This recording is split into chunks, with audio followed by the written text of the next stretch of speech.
Dahil sa gera na nag-escalate between the United States, Iran, Israel, baka sumali rin ng Russia, China, Australia, yung mga kababayan natin na papunta sa Middle East countries or even sa Europe, nadidelay ang flight.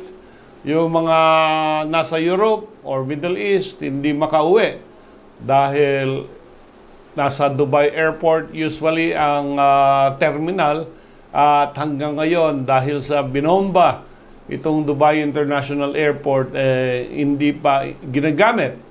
At hindi rin totoo na magpadala ka lang ng eroplano tapos na ang kwento, iuwi mo na yung mga yan. Marami pong protocol na mangyayari. So, ano ang mangyayari sa ticket mo? Ano ang karapatan ng airline passenger na nag-book papuntang any of these affected countries? Ang eroplano ay isang common carrier na sinasabi at na-define under Article 1732 of the Civil Code as any corporation, firm, association that offers transportation service to the public for compensation. Dapat may bayad. Encompasses all kinds of carriers, air, sea, land. Common carriers are generally available to the public with the condition that the services are offered without discrimination to anyone willing to pay for them. So, ano ang mga obligasyon ng common carrier? Dapat meron silang extraordinary diligence. At ito ay to ensure the safety of passengers and the proper handling of their goods. Meron silang presumption of negligence under Article 1756. Pag merong loss, destruction, deterioration of goods, or injury, they will take the loss.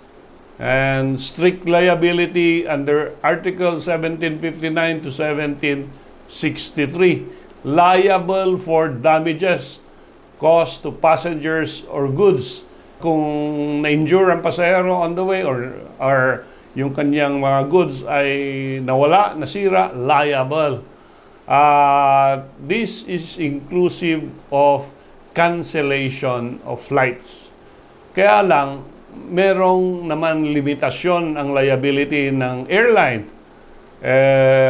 Siyempre, mataas ang liability nila sa civil code, pero merong limitation. Ang isa dyan, yung tinatawag na force majeure, Article 1739 ng New Civil Code.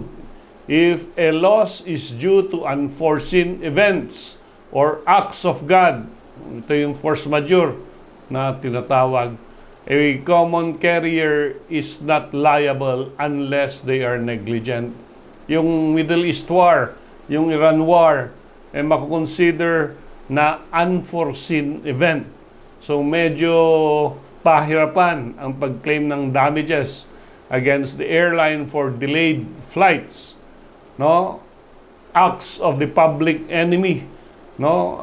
Kasama na rin ito yung public enemy na yan, yung mga aggressor dito sa gerang nito, or acts of the passenger himself, no?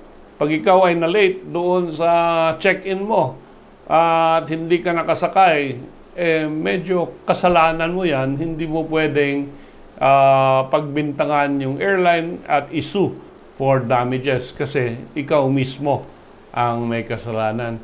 So, general rule, may liability ang airline, exception to the rule, itong mga tatlong ito.